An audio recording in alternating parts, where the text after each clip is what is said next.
Oh man, I'm pooped. I think this is like a heavy set guy in the human world.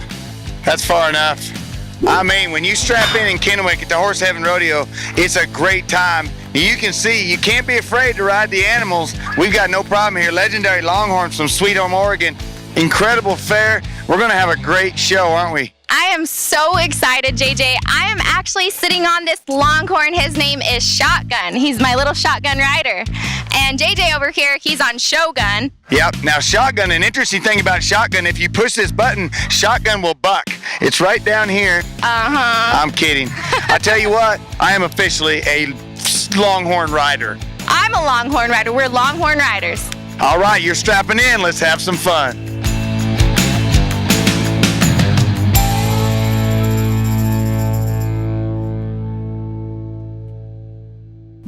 We have the pleasure to be here with Shane O'Connell from Rapid City, South Dakota. He's a bareback rider and he's going to the big times. Shane, I just wanted to ask you, tell me about how you got started when you were 5 years old. Well, I don't know if it's cool or not, but I'd probably never forget it.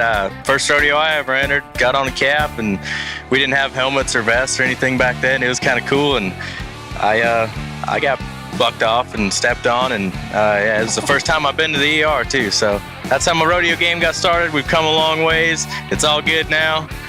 So was that on a bareback horse? You went to the emergency room, or was that just doing something else? No, that was just a cap. That was just a cap. Little guy got me good. This rodeo schedule sounds absolutely exhausting, and I'm sure you do get exhausted. So what keeps you driven, and why are you here? Why do you love this sport?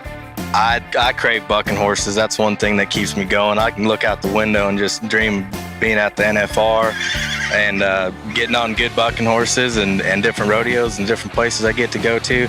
The people, my family, everybody helps me get down the road. It's awesome. Love it. I'll tell you what, now I like your story a lot about getting wiped out by a calf. A lot of people look at bareback riding as the toughest event in rodeo. I mean, and I think it's a misconception when they talk about bull riding. I really think bareback riding is the toughest event in rodeo, and you can tell that because the number of bareback riding contestants is low across the nation right now. Why is that, man? I don't know why everybody wants to be a bull rider. Bareback riding pays just as good, but yeah, we're low on numbers quite a few places, and I really don't know why. But that's not for everybody. It's tough. They can jerk on you pretty good, them horses, but I've rode bulls my whole life too, and I stick with bareback riding now, I guess.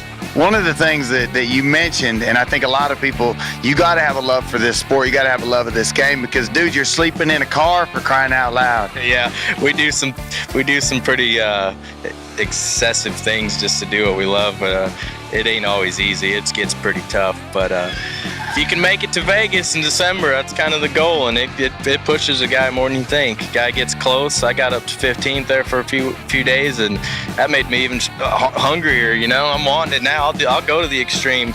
So that's it. I love it. I tell you what, man, I've had a ball. Good luck tonight. Kennewick's going to be good, deal. I got a good feeling about this. You're going to win the rodeo. You're strapping in. Hang on.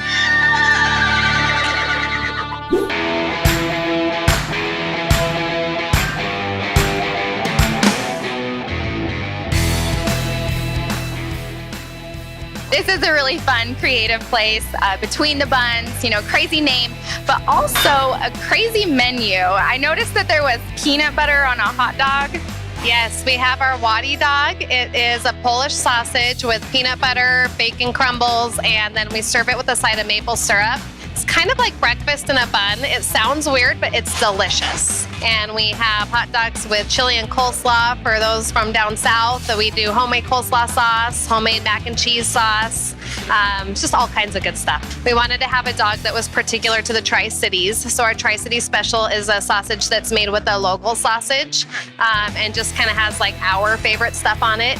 And then we had we just kind of had fun with it. We just found things like, oh, well, there's, people like Hawaiian pizzas. Let's do a Hawaiian dog. So we have like pineapple and bacon on a hot dog.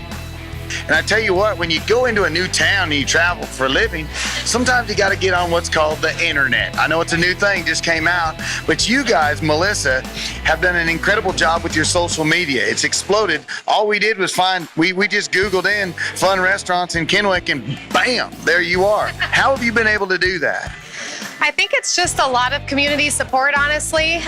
We try to be active with our posts and have a real active website and have our menu listed on a lot of the websites out there. But mostly it's the community that shares, the excitement of coming here and the quality of the food and stuff like that. Well, they all sound delicious now that you've talked me into it a little bit. So I think I'm ready to try some. What about you, JJ? Gotta have a dog. Always gotta have a dog.